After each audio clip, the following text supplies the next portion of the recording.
Calculator dot AWS, এটাকে আমরা create estimate করছি। অর্থাৎ আমি কোন একটা সার্ভিস নিতে চাচ্ছি, ধরুন আমি S3 একটা সার্ভিস নিব বা EC2 একটা ভার্চুয়াল মেশিন নিব, ভার্চুয়াল সার্ভার নিব।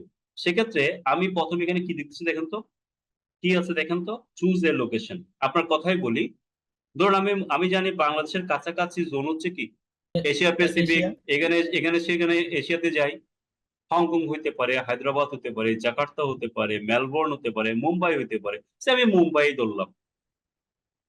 এখন একটা সার্ভিস নিতে যাচ্ছি, সেটা বললাম EC2।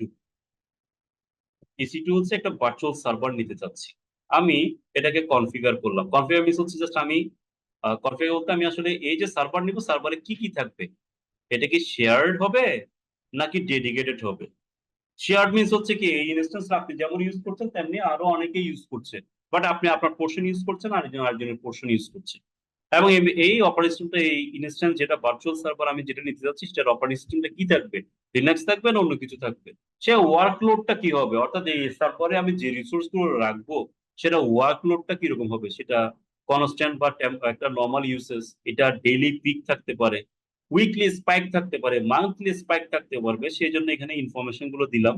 দেওয়ার পর আমি যখনই এখানে কোনো ইনফরমেশন চেঞ্জ করব, যেমন ডেইলি স্পাইক, যে এই কোন সময় এটাকে আমার স্পাইক হয়, ধরুন একটা বেস লাইন দিলাম, এটা হচ্ছে এরকম।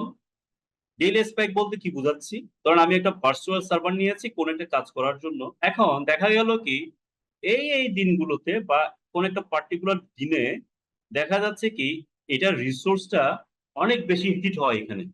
হিট বলতে অনেক বেশি এটাকে অ্যাক্সেস করে অনেকেই এই পার্টিকুলার ডেতে। তখন আপনি চিন্তা করতেছেন তখন কি হবে, তখন বলা হচ্ছে মিনিমাম একটা সার্ভার রান হবে, কিন্তু যদি পিক হয় পার্টিকুলার এই ডেতে, সার্ভারের পরিমাণ কয়টা হবে, দুইটা। দুইটা।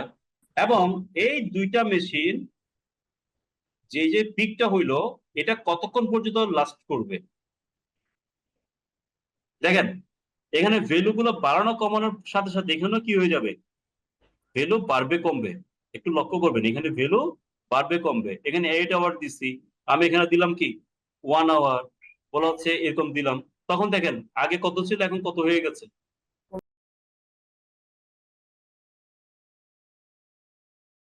কমে গেছে। এখানে দিলাম, এখানে বললাম আমার দুইটা না আমার তিনটা মেশিন লাগবে, সঙ্গে সঙ্গে কি হয়ে গেছে, এখানে ভ্যালু একটু বেড়ে গেছে। আগে 0.31 USD ছিল, এখন হয়ে গেছে কি 0.33 USD। আমি দিলাম এখানে 1 আওয়ার না আমার 10 আওয়ার লাগবে, সঙ্গে সঙ্গে এখানে কি হয়ে গেছে 0.55 USD হয়ে গেছে। ওকে, সেম কনফিগারেশন আপনাদের সুবিধার্থে আমি বললাম আরেকটা আরেকটা কাছাকাছি আছে, কাছাকাছি না দূরে দিই, ধরুন নর্থ ভার্জিনিয়া দিচ্ছি। কোথায় দিব, নর্থ ভার্জিনিয়াতে এই সেম রিসোর্স চাচ্ছি আমি। দেখেন কত হয়েছে,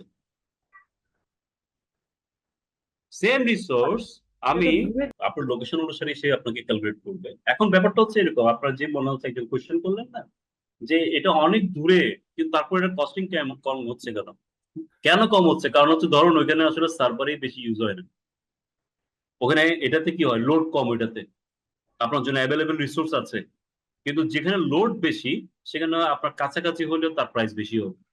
একটু আগে সেজন্য বলেছেন কম্পিউট ইউসেজ কত সময়ের জন্য ইউজ করবেন সেগুলোর উপর ডিপেন্ড করে, এটা লোড কেমন সেগুলোর উপর ডিপেন্ড করে কি হবে আপনার প্রাইসটা বাড়বে। সো নর্থ ভার্জিনিয়াতে এত হইলো, সে এটা যদি আমি সিডনিতে দিই কত হয়েছে দেখেন তো, সিডনি কাছে না নর্থ ভার্জিনিয়ার কাছে বলুন তো, সিডনি কাছে। তাহলে দাম বেশি হইলো কেন, কারণ ওখানে বেটার এই রিসোর্স পারফরম্যান্স। গুলো, হ্যাঁ বেটার পারফরমেন্স এবং ওই রিসোর্সের দাম ওখানে বেশি, এইভাবে আসবে। তার মানে হচ্ছে আপনি রিজিয়নটা অনেক কিছুর উপর ডিপেন্ড করে আপনাকে চুজ করতে হবে আসলে কি করতে যাচ্ছেন, কোন রিজন নিতে যাচ্ছেন, কোনটা আপনার জন্য কস্ট ইফেক্টিভ, এইভাবে আপনাকে চুজ করতে হবে। ক্লিয়ার? ওকে, সো আমরা আপাতত শুধুমাত্র এটা না, শুধুমাত্র এরকম যেমন আমরা একটা যে সিপিইউ যেটা নিচ্ছি, আপনি যদি এই সার্ভিসটা, এটা কিন্তু আপনাকে দিয়ে দিয়েছে। এখন যদি আপনি এটাকে কি করেন বলে যে না ভাই আমি তো বুঝতেছি না, আপনি কি করেন এখানে কি করেন, বিভিন্ন কনসালটেন্ট বিভিন্ন পার্টনার পার্টনার এডাব্লিউএস পার্টনার এরা কিন্তু কাজ করে আপনার জন্য, বাজেটিংটা করে দেয়, এই জিনিসটা চুজ করেন, এই জিনিসটা নেন, দেন আপনার জন্য এটাকে রিসোর্সটা কি হবে, ফ্রুটফুল হবে।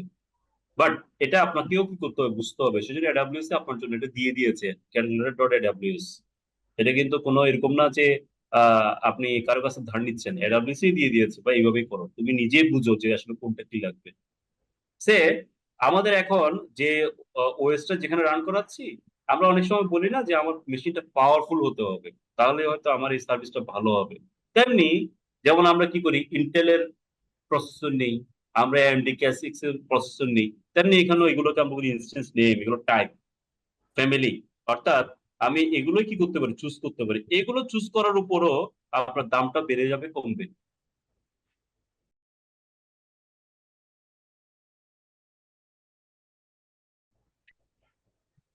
দেখা যাচ্ছে নিচে চেঞ্জ হচ্ছে। এখন কত হয়ে গেছে দেখেন তো, প্রাইসিংটা $4.5 হয়ে গেছে। তো এগুলো আমরা মাঝে মাঝে এগুলোকে একটু ক্যালকুলেট করব, তখন আপনারা বুঝবেন যে কোন একটা সার্ভিস করার পরে একই ওটাকে সাথে কি নিয়ে দুইটা অপারেটিং সিস্টেম নেওয়া যায় না? না, এখানে এরকম করা যাবে না। কারণ হচ্ছে দেখেন, আমি যখন অপারেটিং সিস্টেম চুজ করছি, তখন কিন্তু আমাকে বলছে আসলে কোনটা আমি নিচ্ছি।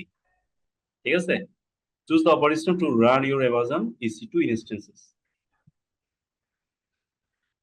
হ্যাঁ, আপনি যদি এখানকার মধ্যে একটা উইন্ডোজ এর ওএস নিয়ে যদি সেখানে যদি ভার্চুয়াল কিছু রান করেন, করতে পারেন, সেটা ডিফারেন্ট ইস্যু।